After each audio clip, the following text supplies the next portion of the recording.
நம்ம வாசிக்க போகிறோம். எல்லாரும் ஆமேன், எல்லாரும் அந்த வசனத்தை நாம் எடுத்துக்கொள்ளலாம். ஆமேன். எஸ்தரின் புஸ்தகம் 9ஆம் அதிகாரத்தினுடைய 1வது வசனத்தை நம்ம வாசிக்க போகிறோம். எஸ்தரின் புஸ்தகம் 9ஆம் அதிகாரத்தினுடைய ஆமென் 1வது வசனத்தை வாசிக்கலாம். ராஜாவின் வார்த்தையின் படியையும் அவனுடைய கட்டளையின் படியையும் செய்யப்படுகிறதற்கு ஆதார் மாதம் என்கிற 12ஆம் மாதம் 13ஆம் தேதியிலே யூதரின் பகைஞர் அவர்களை மேற்கொள்ளலாம் என்று நம்பினார்களே. அந்நாளில் தானே யூதரானவர்கள் தங்கள் பகைஞர்களை மேற்கொள்ளும்படிக்கு காரியம் மாறுதலாய் முடிந்தது. ஆமென். காரியம் மாறுதலாய் முடிந்தது. காரியம் மாறுதலாய் முடிந்தது. ஆண்டவர் இன்றைக்கு இந்த 36வது நாள் நாம் ஒவ்வொருவருக்கும் கொடுக்கிற நல்ல வாக்குத்தத்தம் என்னன்னா, காரியம் மாறுதலாய் முடிந்தது. காரியம் மாறுதலாய் முடிந்தது.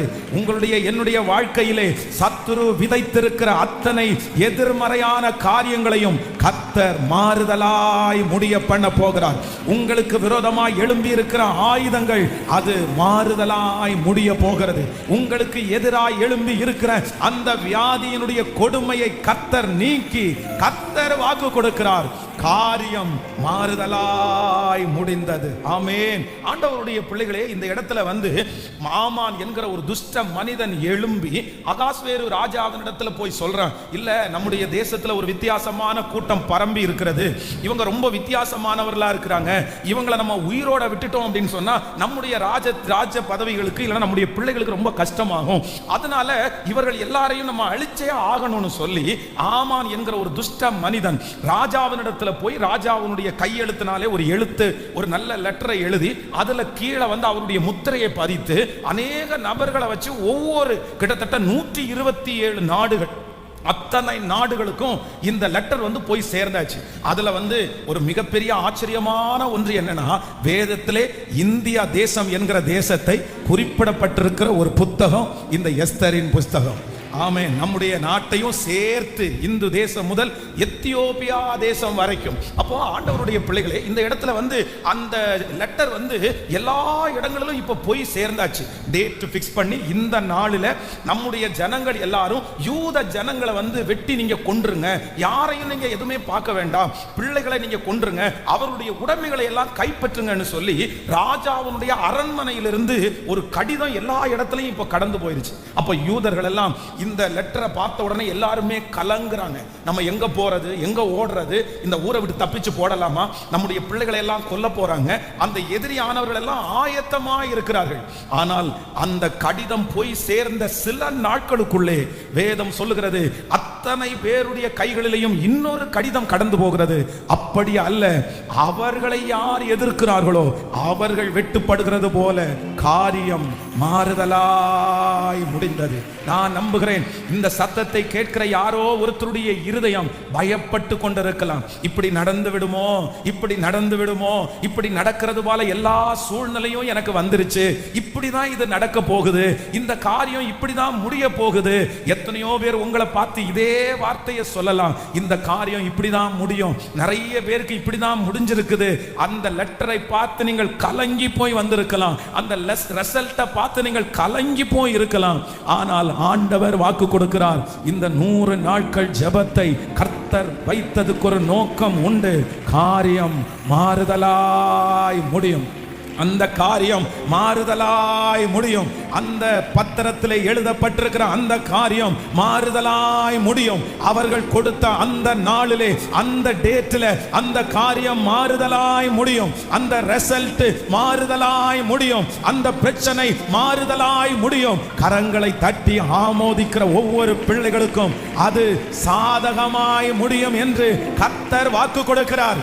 நல்ல கரங்களை தட்டி முழு பலத்தோடு ஆமென். அது உங்களுக்கு பாதகமாய் அல்ல, அது உங்களுக்கு எதிராய் அல்ல. ஆமென். அது உங்களுக்கு விரோதமாய் அல்ல, அது நமக்கு சாதகமாய் முடிய போகிறது. காரியங்களை மாறுதலாய் முடிய பண்ணுகிற கர்த்தர் நம்மோடு கூட இருக்கிறார். ஆமென். காரியம் மாறுதலாய் முடிந்தது. ஆண்டவர் தீர்க்க தரிசனமாய் கர்த்தர் வாக்கு கொடுக்கிறார். நீங்க ஒரு பெரிய எண்ணத்தோட அதை இது பண்ணி இருக்கலாம். ஒருவேளை உங்களை சுற்றி இருக்கிற நிறைய பேருக்கு அப்படிதான் அது நடந்திருக்கலாம். ஆனால் நான் ஆராதிக்கிற தேவன், நம்ம எல்லாரும் ஆராதிக்கிற தேவன் காரியங்களை மாறுதலாய் முடிய பண்ணுகிறார். இந்த உலகத்துல இருக்கிற எந்த மனுஷனும் உனக்கு இப்படிதான் முடியும்ன்ற ரிசல்ட்டை நமக்கு தரவே முடியாது. உங்களுக்கு விரோதமாய் கொடுக்கப்பட்டிருக்கிற அந்த ரிசல்ட், உங்களுக்கு விரோதமாய் கொடுக்கப்பட்டிருக்கிற அந்த கடிதங்கள், உங்களுக்கு விரோதமாய் கொடுக்கப்பட்டிருக்கிற அந்த காரியம் எதுவா இருந்தாலும் நான் நம்புறேன், எந்த மனுஷனும் அந்த காரியத்தை அப்படி 100% உலகத்துல இருக்கிற யாருக்கு வேணாலும் சொல்லலாம். ஆனா ஆண்டவருடைய பிள்ளைகளுக்கு மட்டும் யாரும் கன்ஃபார்மா இதுதான் நடக்கும்னு யாருமே சொல்ல முடியாது. ஏன் அப்படின்னா, நாம் ஆராதிக்கிற ஆண்டவர் நினைப்பாரானால் எந்த காரியத்தையும் ஒரு நிமிஷத்துல மாற்றுவார், 24 மணி நேரத்துல மாற்றுவார், ஒரு மாசத்துக்குள்ள ஆண்டவர் மாற்றுவார். ஆண்டவராலே மாற்ற முடியாதது என்று ஒன்றுமே இல்லை. எத்தனை பேர் விசுவாசிக்கிறீர்கள்? இதற்கு என்னுடைய வாழ்க்கையிலே மறக்கவே முடியாத ஒரு சாட்சி என்ன அப்படின்னு சொன்னா, இந்த திருச்சபை வந்து அந்த இடத்துல பலிபீடம் இருக்கும்போது அதுல மறக்கவே முடியாது. 21 நாள் ஜெபம் நடந்துட்டு இருக்குது. அந்த 21 நாள் ஜெபம் நடந்துட்டு இருக்கும்போது இந்த ரயில்வே ரோடு வந்து அப்ப கேட் இருந்துச்சு. அதுல வந்து தற்கொலை செய்து கொள்ளுகிறதற்காக ஒருத்தர் வந்தாங்க. அப்ப இங்க வந்து இந்த ஆராதனுடைய சத்தம் அந்த ரயில் ரோடுக்கு கேட்டுருச்சு. அந்த பாட்டை கேட்ட உடனே என்னமோ இதுக்குள்ள போலாம் அப்படின்னு சொல்ற ஒரு உணர்வு. அவங்க வந்து அந்த ஜெபம் முடிய வந்து ரொம்ப அழுதுட்டு இருந்தாங்க. அப்ப அவங்கள பார்த்து கேட்டேன், என்ன பிரச்சனை அப்படின்னு கேட்டா, அவங்களுக்கு 2 மகள்கள், ஒரு மகள் வந்து திருமணம் பண்ணி கொடுத்து, ஒரு பையன், அந்த கணவனார் வந்து டைவர்ஸ் லெட்டர் கொடுத்து கிட்டத்தட்ட 1 இயரா அந்த டைவர்ஸ் விஷயம் நடந்துட்டு இருக்குது. அவ்வளவுதான், கடைசி வந்து இவங்க பிரிகிறாங்கன்னு சொல்லி இன்னும் ஒரு 4 நாளைக்குள்ள டைவர்ஸ் நோட்டீஸ் அவங்களுக்கு வரப்போகுது. இல்ல, என் பிள்ளை ஏற்கனவே இன்னொரு பிள்ளை கல்யாணம் ஆகாம இருக்குது, இந்த பிள்ளைக்கும் இப்படி வீட்டுல வந்து உட்கார்ந்தா நான் என்ன பண்ணுவேன் அப்படின்னு முடியவே முடியாது, என் பிள்ளை டைவர்ஸ் ஆன மாதிரி தான் அப்படின்னு கண்ணீரோடு அவங்க அழுறாங்க. அப்பதான் நான் சொன்னேன், இல்ல ஆண்டவரால மாற்ற முடியாதது ஒன்றுமே இல்லை. கர்த்தர் நினைச்சாருன்னா உங்க பிள்ளைய வந்து ஒன்னு சேர்க்கிறதுக்கு முடியும்னு சொன்ன அந்த அம்மா சொன்னாங்க, பாஸ்டர் யாரு நினைச்சாலும் முடியாது, ஆண்டவரே நினைச்சா முடியாதுன்னு ஒரு ஊழியக்காரர் தீர்க்க தரிசனமே சொல்லிட்டாரு, முடியவே முடியாது. நான் சொன்னேன், யாரு முடியாதுன்னா தேவனால் கூடாத காரியம் ஒன்றும் இல்லை. பாருங்க, அந்த 4 டேஸ்க்குள்ள அந்த டைவர்ஸ் ஆகிறதுக்கு 4 நாள் இருக்குது. அந்த 2 நாள்ல ஆண்டவர் செஞ்ச அற்புதம். அடுத்த நாட்களிலே இந்த பொண்ணோட அப்பா வந்து இந்த சிவானந்த காலனி பக்கத்துல இருக்கிற இடத்துல வண்டியில போயிட்டு இருக்கும்போது ஒரு ஆக்சிடென்ட் ஆகி கீழே விழுறாரு. அவர் அன்கான்சியஸ் ஆயிட்டாரு. அவருடைய போனை எடுத்து ரோட்ல போற ஒருத்தர் வந்து ஒரு கால் பண்றாரு. அந்த நம்பர் கரெக்டா தன்னுடைய மருமகனுக்கு போகுது. அந்த மருமகன் தெரியாம போனை எடுக்கிறாரு. அந்த மருமகன் இடத்துல, சார் இந்த மாதிரி யாரோ ஒருத்தர் நடு ரோட்ல விழுந்து கிடக்குறாங்க, இவங்களை பக்கத்துல அந்த கொங்குநாடு ஹாஸ்பிட்டல் அட்மிட் பண்றோம், நீங்க அவங்களுக்கு சொல்லிருங்கன்னு சொல்றாங்க. இவர் தேடி பார்த்தா மாமனாருடைய நம்பர். இதுவரைக்கும் கிட்டத்தட்ட 1 இயரா தன்னுடைய மனைவியின் இடத்துல பேசாதவர் அவளுக்கு போன் பண்றாரு. போன் பண்ணும்போது இவங்களுக்கு ஆச்சரியமா இருக்கு, அவருடைய போன்ல இருந்து வருது. அவர் சொல்றாரு, இந்த மாதிரி உங்க அப்பா இடையில ஆக்சிடென்ட் ஆச்சாமா, இந்த மாதிரி ஹாஸ்பிட்டல் அட்மிட் பண்ணிருக்காங்க, நீங்க போய் பாருங்கன்னு சொல்லிட்டு கட் பண்ணிடுறாரு. கட் பண்ணிட்டு இவங்க 2 பேரும் அம்மாவும் பிள்ளையும் கிளம்பி ஹாஸ்பிட்டலுக்கு போறாங்க, கொங்குநாடு ஹாஸ்பிட்டலுக்கு. இது நடந்த சம்பவம் என் கண்ணுக்கு முன்னாடி. 2 பேரும் கிளம்பி ஹாஸ்பிட்டலுக்கு போறாங்க. இந்த பையனுடைய அம்மா அப்பா சொந்த முறை பொண்ணு முறை பையன் அப்படின்னா இங்க படுத்து கிடக்கிற ஐயா அவனுடைய தங்கச்சி தான் அவங்க.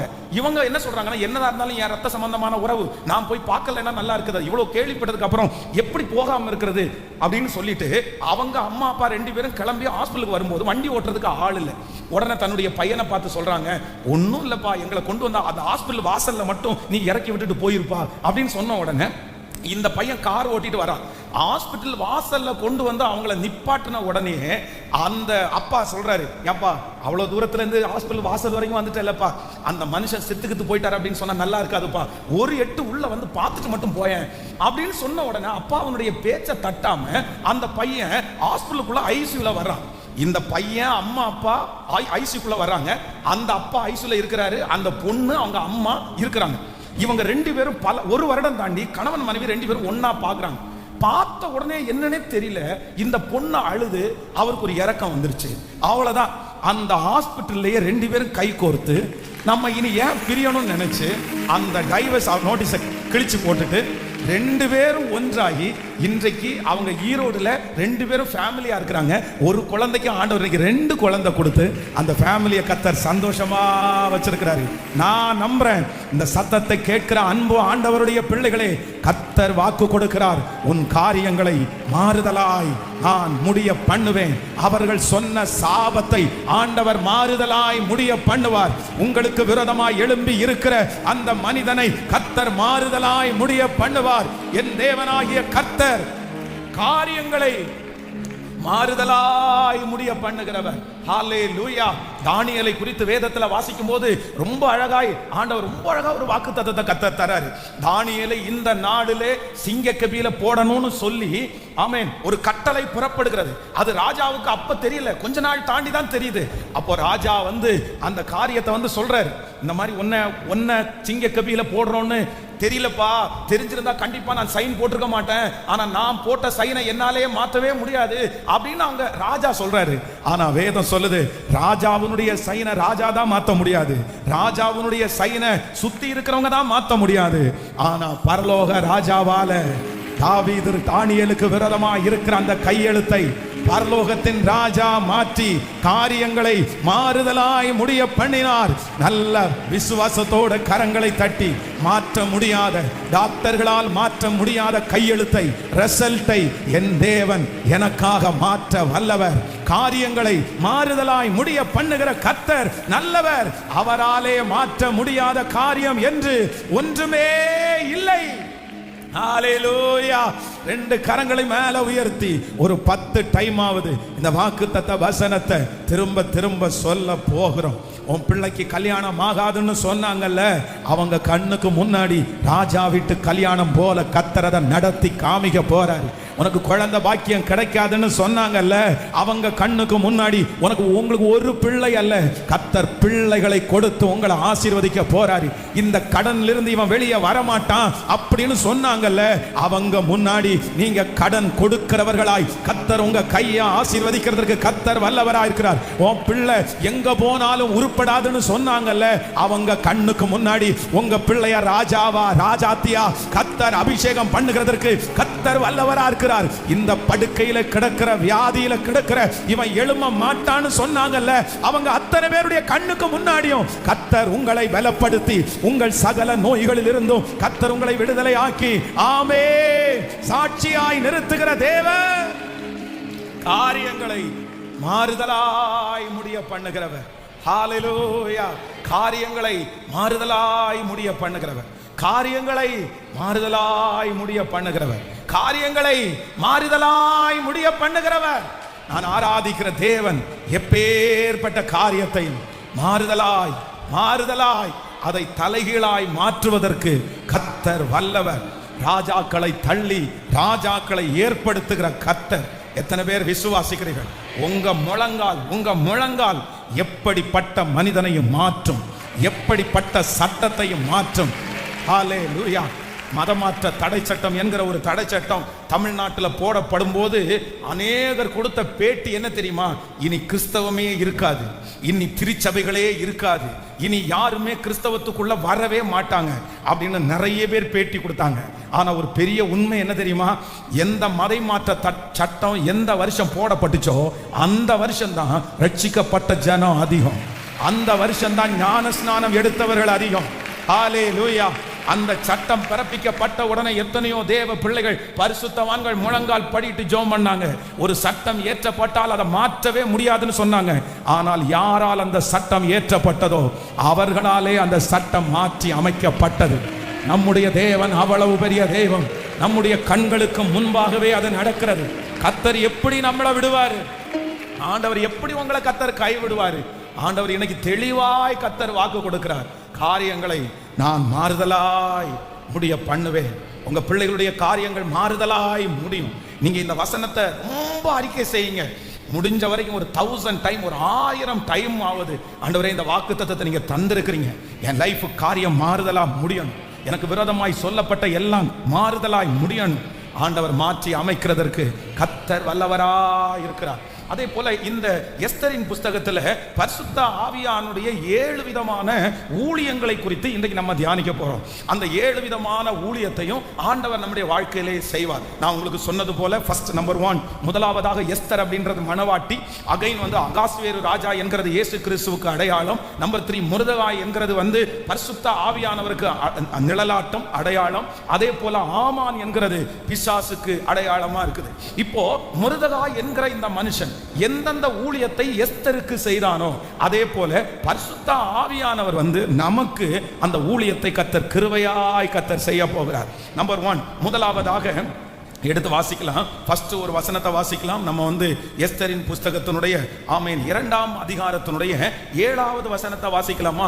2ஆம் அதிகாரத்தினுடைய 7வது வசனத்தை சேர்ந்து வாசிக்கலாம். அவன் சிறிய தகப்பன் குமாரத்தி ஆகிய எஸ்தர் என்னும் அக்ஸ்தாளை வளர்த்தான். அவளுக்கு தாய் தகப்பன் இல்லை. அந்த பெண் ரூபவதியும் சௌந்தரியமும் உள்ளவளுமாய் இருந்தாள். அவன் தகப்பனும் அவள் தாயும் மரணம் அடையும் போது ஆமென் அவருடைய தகப்பனும் தாயும் மரணம் அடையும் போது மருதகாய் அவளை தன் குமாரத்தியாக எடுத்து கொண்டான். ஆமென். ஆண்டவருடைய பிள்ளைகளே, கைகளை உயர்த்தி ஒரு ஹல்லேலூயா சொல்லலாம். சத்தமா ஒரு ஹல்லேலூயா சொல்லலாம். நீங்க அதை அப்படியே வச்சிருங்க, டிஸ்டர்ப் பண்ணாதீங்க, அப்படியே வச்சிருங்க. ஆமென். கைகளை அசைத்து ஒரு ஹல்லேலூயா. இந்த இடத்துல ரொம்ப அழகாய் ஒரு வசனம் ரொம்ப அழகா சொல்லப்பட்டிருக்கிறது. வேதம் சொல்லுது, இந்த அப்படின்னா எஸ்தர் என்கிற அக்ஸ்தாள் அப்படின்னா இந்த பொண்ணு அவள் தன்னுடைய தகப்பனையும் தாயையும் இழந்த ஒரு அனாதையை போல் இருந்தார். இன்னொரு விஷயம் கூட அந்த வசனத்தை வாசிக்கலாம். 7வது 8வது வசனத்தை வாசிக்கலாம். ஆமென். அவன் சிறிய தகப்பன் குமாரத்தி ஆகிய எஸ்தர் என்னும் அக்ஸ்தாளை வளர்த்தான். அவளுக்கு தாய் தகப்பன் இல்லை. அந்த பெண் ரூபவதியும் சௌந்தரியம் உடையவளுமாய் இருந்தாள். அவள் தகப்பனும் அவள் தாயும் மரணம் அடைந்த போது மருதகாய் அவளை தன் குமாரத்தியாய் எடுத்துக்கொண்டான். ஆமென். தகப்பனும் தாயும் 2 பேரும் இல்லாத ஒரு அனாதையை போல இருந்த ஒரு பிள்ளையை வேதம் சொல்கிறது. அதாவது மருதகாய் பரிசுத்த ஆவியானவருக்கு நிழலாட்டமாய் இருக்கிற அந்த மருதகாய் என்ன பண்ணினார் அப்படின்னு சொன்னா, அக்சாள் என்கிற இந்த பிள்ளைய எஸ்தராக அவர் வளர்த்துகிறார். அப்படின்னா அஸ்தாள் என்று சொன்னால் இழந்தவள் அப்படின்னு அர்த்தம். ஆனா எஸ்தர் அப்படின்னு சொன்னா ஸ்டார் அப்படின்னு அர்த்தம். ஹல்லேலூயா. நான் நம்புகிறேன் பரிசுத்த ஆவியானவர் உங்களுக்கும் எனக்கும் ஒரு ஊழியத்தை கர்த்தர் செய்ய போறாரு.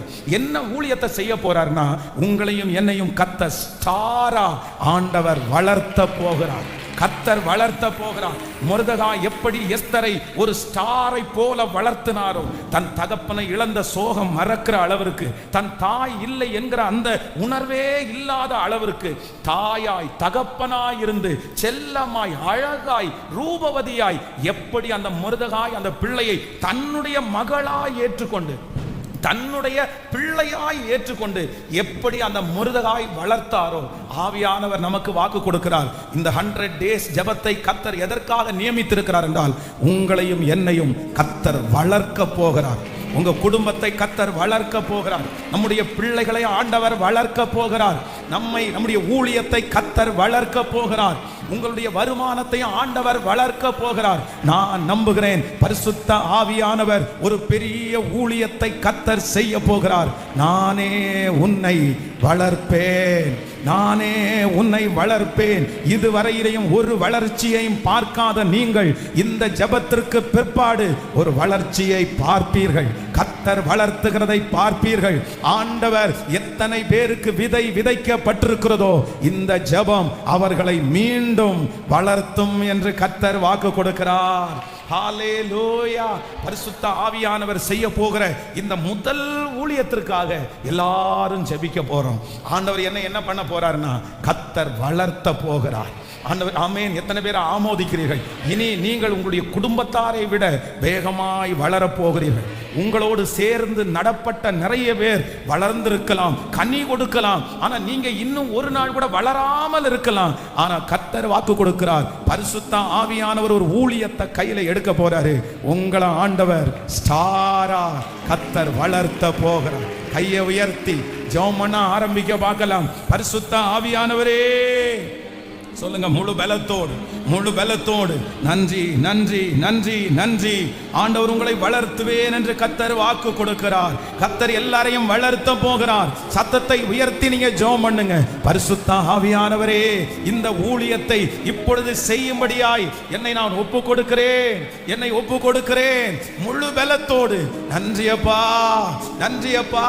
என்னை வளர்த்துவதற்கு ஒப்பு கொடுக்கிறேன். கர்த்தர் மறைவாய் வளர்க்கிறவர், மறைவாய் வளர்க்கிறவர். ஆமென். ஜெபிக்க ஜெபிக்க அந்த மகிமை நீங்க ஒப்பு கொடுங்க. அந்த எஸ்தரை போல ஒப்பு கொடுங்க. பரிசுத்த ஆவியானவர் கர்த்தர் வளர்த்த போகிறார். ஆண்டவரே நம்முடைய குடும்பத்தை வளர்த்த போகிறார். ஆமென், ஆமென். ஹalleluya, ஹalleluya, ஹalleluya, ஹalleluya.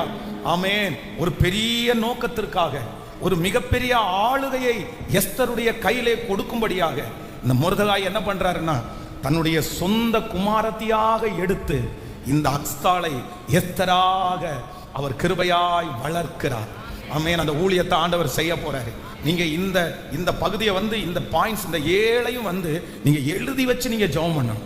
ஒவ்வொருத்தரும் நான் இன்னைக்கு சொல்ல போகிற ஒரு தலைப்பு உங்களுக்கு தெரிஞ்சிருக்கும். பரிசுத்த ஆவியானவர் நமக்கு செய்ய போகிற ஊழியத்தை தான் இன்னைக்கு நம்ம தியானிக்கிறோம். நம்பர் 1, முதலாவதாக ஆண்டவர் நம்மளை என்ன பண்றாருன்னா, கர்த்தர் வளர்த்துகிறார். இனி நீங்கள் என்ன செய்ய போகிறீர்கள் என்றால், நீங்கள் வளர போகிறீர்கள், வளர போகிறீர்கள். இதுவரைக்கும் வளர்ந்த வளர்ச்சி அல்ல, இது சாதாரணம். ஆனா பரிசுத்த ஆவியானவர் வளர்த்துகிறார் என்றால் ஆளுகைக்கு கொண்டு போகும்படியாய் வளர்த்துகிறார். ஆமென். அம்மா அப்பா இருந்தா அந்த எஸ்தரை எப்படி வளர்த்துவார்களோ அதை விட 100 மடங்கு அதிகமாய் மொர்தெகாயை வளர்த்தார். தன்னுடைய பிள்ளையை போல நினைத்து வளர்த்தார். நான் நம்புறேன், அம்மா அப்பா உங்களை வளர்த்த முடியாத ஒரு சூழ்நிலையில தள்ளப்பட்டிருக்கலாம். எஸ்தருடைய வாழ்க்கையில எப்படி அம்மா அப்பா 2 பேரும் வளர்த்த முடியலையோ, அதே போல இந்த சத்தத்தை கேட்கிற யாரோ ஒருத்தர் எங்க அம்மாவால என்ன வளர்த்த முடியல, எங்க அப்பாவால வளர்த்த முடியல, ஒரு ஏஜ் வரைக்கும் தான் என்ன அவங்க வளர்த்துனாங்க, அதற்கு பிறகு எனக்கு ஒன்னும் செய்ய முடியல. ஆனா கர்த்தர் வாக்கு கொடுக்கிறார், பரிசுத்த ஆவியானவர் உங்களை கைகளிலே கர்த்தர் எடுப்பாராக. ஆண்டவர் உங்க கையிலே எடுப்பாராக. கர்த்தர் கைகளிலே எடுத்து உங்களை கர்த்தர் வளர்த்த ஆரம்பிக்கிறார். ஆமென். உங்களுக்குள்ளே ஒரு பெரிய அடையாளத்தை கர்த்தர் வைத்திருக்கிறார். உங்களுக்குள்ள ஒரு பெரிய அடையாளம் உண்டு. நீங்க ஒரு ஸ்பெஷல் விசேஷமானவர்கள். இந்த மொர்தெகாய் ஏன் அப்படி வளர்த்தினார்னா, இந்த மகளுக்குள்ள ஒரு விசேஷம் இருக்கிறது அவர் கண்டுபிடிச்சாரு. நான் நம்புறேன் உங்களுக்குள்ள ஒரு ஸ்பெஷல் இருக்கிறது பரிசுத்த ஆவியானவருக்கு தெரியும். நீங்க சாதாரணமானவர்கள் அல்லன்னு பரிசுத்த ஆவியானவருக்கு தெரியும். உங்களை கொண்டு ஒரு பெரிய நோக்கத்தை வச்சிருக்கிறார் என்று பரிசுத்த ஆவியானவருக்கு தெரியும். உங்களுக்கு ஒரு பெரிய விஷன் இருக்குது அப்படின்னு பரிசுத்த ஆவியானவருக்கு தெரியும். நீங்க ஒரு குக்கிராமத்திலே இருக்க வேண்டியவர்கள் அல்ல, நீங்க இந்த இடத்திலே இருக்க வேண்டியவர்கள் அல்ல, நீங்க ராஜ அரண்மனைக்கு போக வேண்டியவர்கள் என்று பரிசுத்த ஆவியானவருக்கு தெரியும். அதனாலே நீங்கள் பல மனிதர்களையும் பல ராஜாக்களையும் சந்திக்க வேண்டியது இருக்கிறதுனாலே பரிசுத்த ஆவியானவர் உங்களை கரங்களிலே எடுத்து அவர் வளர்த்துகிறார், அவர் வளர்த்துகிறார், அவர் வளர்த்துகிறார், அவர் வளர்த்துகிறார். கைகளை ஒரு விசை கூட உயர்த்தி பரிசுத்த ஆவியானவரே என்னையும் என் பிள்ளைகளையும் சொல்லுங்க, சொல்லுங்க, வளர்த்துவீராக. பாஸ்டர் சொல்லுகிற இந்த வார்த்தை என் தலை மேல அப்படியே நடக்கணும்னு சொல்லி ஜெபம் பண்ணுங்க. நீங்க ஜெபம் பண்ணுங்க, கர்த்தர் அதை கேட்கிறார். ஆமென், ஆமென், ஆமென். ஹalleluya, ஹalleluya, ஆமென். மறைவாய் வளர்க்கிறதை ஆண்டவர் பார்க்கிறார், மறைவாய் வளர்க்கிறார்.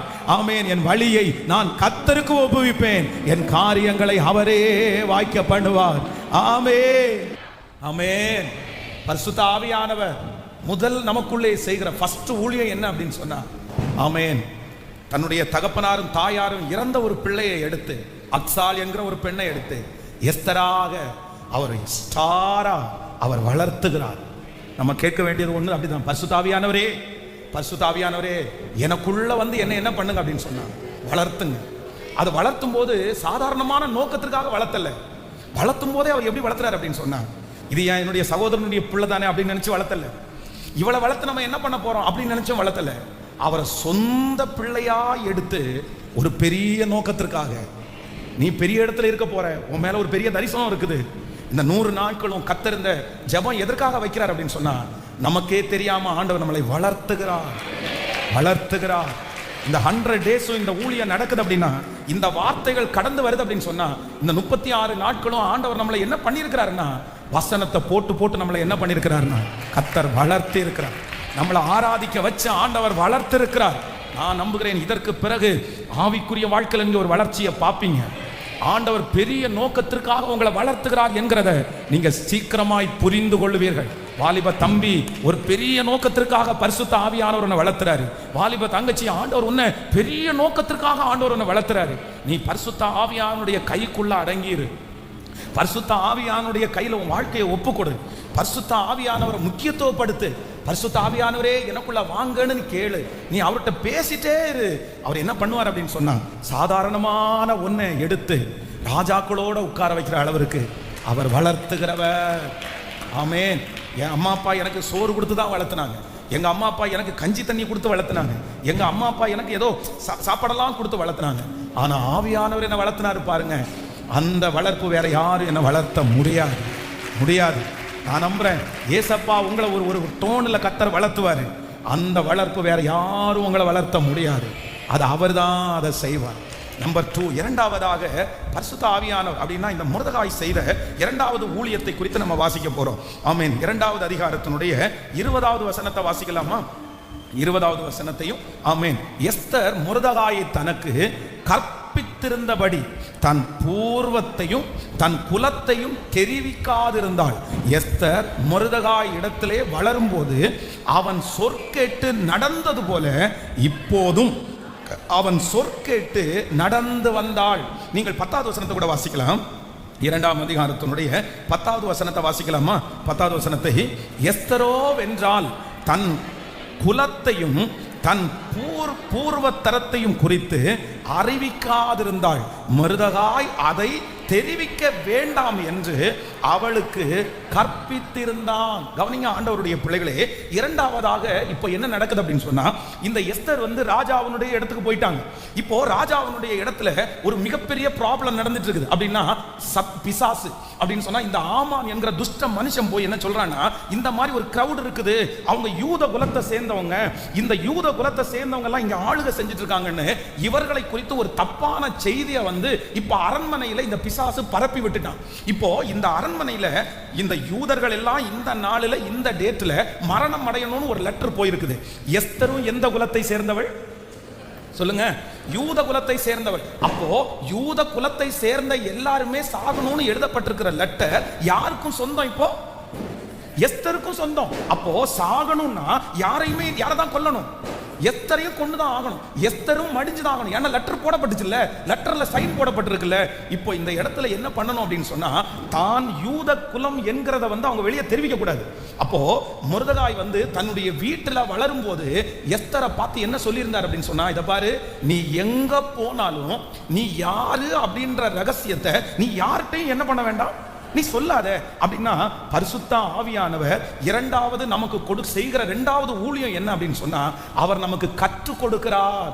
நமக்கு கற்றுக் கொடுக்கிறார், சொல்லி கொடுக்கிறார். நீங்க எதை சொல்லணும், எதை சொல்லக்கூடாது, யாரிடத்துல என்ன சொல்லணும், யாரிடத்துல என்ன சொல்லக்கூடாது என்கிறதை பரிசுத்த ஆவியானவர் கற்றுக் கொடுக்கிற ஊழியத்தை கர்த்தர் நமக்கு செய்கிறார். இந்த சத்தத்தை கேட்கிற ஆண்டவருடைய பிள்ளைகளே, ஒருவேளை நீங்க நிறைய பேர் சிக்கினது உங்களுடைய காரியத்தை நீங்க சொல்ல தெரியாம சொன்னதுனால நீங்க நிறைய பேர் ஆசீர்வாதத்தை இழந்திருக்கலாம். சொன்னதுக்கு அப்புறம் நிறைய பேர் நீங்க யோசிச்சிருக்கலாம், ஐயோ நான் இப்படி சொல்லிட்டேனே.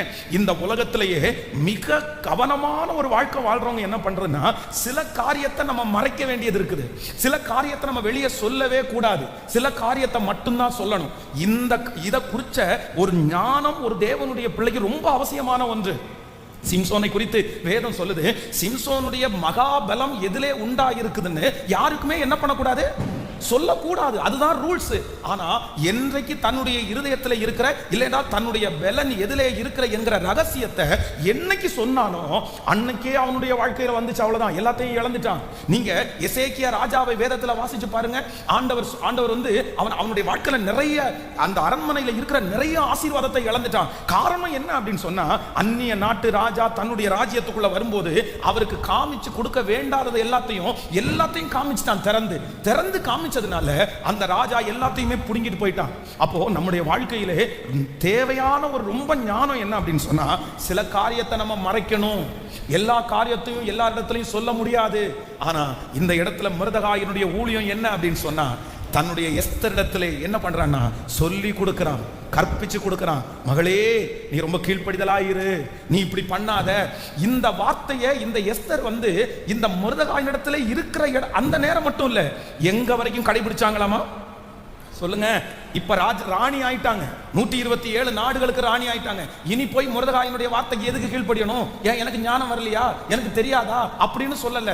நீங்க எவ்வளவு வளர்ந்தாலும், நீங்க எவ்வளவு உயர்ந்தாலும், கர்த்தர் உங்களை எவ்வளவு பேர் ஜனங்களுக்கு தலைவனாய் தலைவியாய் மாற்றினாலும், பரிசுத்த ஆவியானவர் உங்களுக்கு கற்றுக் கொடுத்த உபதேசத்தை வழி நடத்துதல நீங்க என்னைக்கும் மறக்க கூடாது. நீங்க கற்றுக்கொள்ளுகிற இருதயத்தோட தான் இருக்கணும். அதை ஒரு நாள் நீங்கள் அல்லல் தட்டிடக்கூடாது. ஆமென் சொல்லுங்க. அப்போ பரிசுத்த ஆவியானவர் இரண்டாவது நமக்கு ஒரு ஊழியத்தை செய்ய போறாரு. என்ன ஊழியத்தை செய்ய போறாருன்னா, எனக்கு அவர் கற்று தர போகிறார். சொல்லுங்க, கைகளை மேல உயர்த்தி ஜெபம் பண்ணுங்க பார்க்கலாம். நான் நிறைய தெரியாம நான் இழந்துட்டேன் ஆண்டவரே. யாரிடத்துல என்ன பேசணும்னு எனக்கு தெரியல, எப்படி நடந்துக்கணும்னு எனக்கு தெரியல, என் கணவனாரிடத்துல எப்படி நடந்துக்கணும்னு தெரியல, என் மனைவியிடத்துல எப்படி நடந்துக்கணும்னு எனக்கு தெரியல ஆண்டவரே, என் மேனேஜர் இடத்துல எப்படி நடந்துக்கணும்னு தெரியல. இப்போ பரிசுத்த ஆவியானவரே, எங்க ஊழியக்காரர் சொல்லுகிற இந்த வார்த்தையின்படி சத்தத்தை உயர்த்தி ஜெபம் பண்ணுங்க. எனக்கு கற்று தருகிற ஆவியானவர், எனக்கு கற்று தருகிற ஆவியானவர். சொல்லுங்க, நீங்க அந்த வார்த்தையை சொல்ல சொல்ல அந்த மகிமை உங்கள் மேல் கடந்து வரட்டும். சத்தத்தை உயர்த்தி ஸ்தோத்திரம் ஸ்தோத்திரம் ஸ்தோத்திரம் ஸ்தோத்திரம். அப்பா, அந்த கிருபையை கர்த்தர் தருவீராக ராஜா, அந்த ஞானத்தை ஆண்டவர் தருவீராக. நீங்க ஒவ்வொருத்தரும் ஜெபிக்கிற அந்த ஜெபத்தை கர்த்தர் கேட்கிறார். ஸ்தோத்திரம் ஸ்தோத்திரம் ஸ்தோத்திரம். முழு பலத்தோடு தகப்பனே இப்பொழுது இறங்குவீராக ஆண்டவரே. எங்களை நீர் வளர்த்துகிறது மட்டுமல்ல, எங்களுக்கு கற்று தாரும் ஆண்டவரே. இந்த 100 நாட்கள் ஜெபம் முடிய நாங்கள் தேறினவர்களா மாறணும். இனி இந்த காரியத்தை நான் இப்படி செஞ்சிட்டேன்னு நினைச்சு நாங்க ஒன்றை குறித்து கூட வருத்தப்படாத அளவிற்கு எங்களுக்கு கற்றுத்தாருங்க ஆண்டவரே. நடக்கக்கூடிய பாதையை கற்றுத்தாங்கப்பா, எப்படி வேலை செய்யணும்னு கற்றுத்தாங்கப்பா, யாரிடத்துல என்ன பேசணும் பேசக்கூடாதுன்னு எங்களுக்கு கற்றுக் கொடுங்கப்பா. இப்பொழுது ஏசப்பா, எனக்கு ஒன்றும் தெரியாது, என்னுடைய வாய் ஓட்ட வாய், ஏதாவது நான் உளறிடுவேன், என்ன பாசம் காமிச்சா ஏதாவது ஒன்று சொல்லிடுவேன் ஆண்டவரே, என்ன ஏதாவது சொன்னா உடனே நான் சொல்லிடுவேன். இல்ல அப்பா, என் உதடுகளின் வாசலை நீ காத்து கொள்ளணும். அப்பா, நீர் எனக்கு ஒரு நல்ல டீச்சரா, நல்ல ஒரு ஆசிரியரா இருந்து பரிசுத்த ஆவியானவரே, நீர் எனக்கு கற்று தருகிறதற்காய் ஸ்தோத்திரம். ஹல்லேலூயா. எத்தனை பேர் ஆமோதிக்கிறீர்கள்? ஆமென். பரிசுத்த ஆவியானுடைய இரண்டாவது ஊழியம் என்ன அப்படின்னா, நமக்கு அவர் ஒரு நல்ல டீச்சர். ஆமென். நான் விசுவாசிக்கிறேன், இந்த ஜெபத்திற்கு பிற்பாடு ஆண்டவர் அதுல ஒரு பெரிய ஞானத்தை ஆண்டவர் தருவார். நீங்க வந்து சில காரியத்தை எல்லாம் நான் பேசியிருக்கவே கூடாது அப்படின்னு நினைச்சு நிறைய ஃபீல் பண்ற காரியத்தை இனி ஆண்டவர் அதுக்கு முன்னாடியே ஒரு உணர்வை கொடுத்து கர்த்தரதை சொல்லாதபடிக்கு கிருபையாய் கர்த்தர் காப்பாற்றுவாரார். ஹல்லேலூயா. ஏன்னா நம்ம சில காரியத்தை நம்ம வெளியவே என்ன பண்ணக்கூடாது சொல்லுங்க, சொல்லவே கூடாது. சில காரியத்தை நீங்க வெளியே சொன்னீங்க அப்படின்னு சொன்னா அது உங்களுக்கு ரொம்ப பலவீனமா மாறிடும். பாருங்க, இந்த சிம்சோன் வந்து அந்த தெளிலாளிடத்துல தன்னுடைய பலவீனத்தை சொன்ன உடனே என்ன நடக்குது அப்படின்னு சொன்னா, அதிலிருந்து அவனை சிறுமைப்படுத்த தொடங்கினான். அப்போ வந்து சில ரகசியங்களை, சில முக்கியமான காரியங்களை மற்றவரிடத்துல நீங்க ஷேர் பண்ணிட்டீங்கன்னு வச்சுங்களேன், அதை வச்சு அவங்க உங்களை என்ன பண்ண ஆரம்பிச்சிருவாங்கன்னா, சிறுமைப்படுத்த ஆரம்பிப்பாங்க. இப்போ பாருங்க, இந்த ஃபோன்ல எல்லாம் கால் பண்ணி நிறைய பேர் பணம் வாங்குறாங்க பாருங்க, வாட்ஸ்அப்ல கடன் கொடுக்குறேன், இந்த மாதிரி நிறைய பேர் மாட்டி இருக்கிறாங்க. இவங்க எப்படி மாட்டியிருக்காங்க தெரியுமா? அந்த ஃபோனை ஃபர்ஸ்ட் ஃபோன் பண்ணும்போது உடனே அவங்களுக்கு அப்படிதான் கேட்பாங்க, சார் உங்களுக்கு ஏதாவது ஹெல்ப் பண்ண வேண்டியது இருக்குதா, உங்களுக்கு ஏதாவது கடன்ல உங்களுக்கு உதவி செய்ய வேண்டியது இருக்குதா? அப்போ இவங்க தங்களுடைய ஆதங்கம், சிலர் பாருங்க தங்களுடைய மனசுல இருக்கிறத எல்லாரிடத்துலையும் சொல்லுவாங்க. அப்படியே என்ன பிரச்சனை நடக்குதோ சொல்லுவாங்க. இன்னைக்கு கணவர் திட்டினாரா, அடிச்சாரா, இல்லைன்னா மனைவி இப்படி சொன்னாங்களா, பார்க்குறவங்க எல்லார்ட்டையும் யார்கிட்ட என்ன சொல்லணும், இவங்கள்ட்ட இது சொல்லலாமா சொல்லக்கூடாதா அப்படின்னு எதுவுமே தெரியாது. மொத்தத்தையும் சொல்லி ஏமாந்து போறவங்க எத்தனை பேர் இருக்காங்க தெரியுமா? ரொம்ப ஜாக்கிரதையா இருக்கணும். தன்னுடைய கணவனாருடைய ஃப்ரெண்டு ஒரு கேர்ளு, பொண்ணு, அந்த பொண்ணு வந்து இந்த பொண்ணுக்கு ரொம்ப ஃப்ரெண்டு.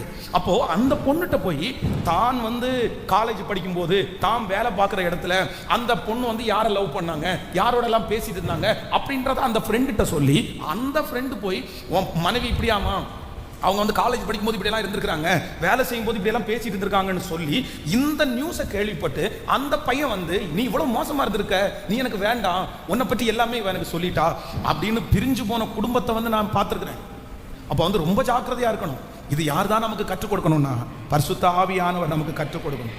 ஸோ ஒரு வாலிப தங்கச்சிக்கு தம்பிக்கு ஆண்டவர் கற்றுக் கொடுக்கணும். எல்லாரிடத்துலையும் எல்லாத்தையும் ஷேர் பண்ணக்கூடாது.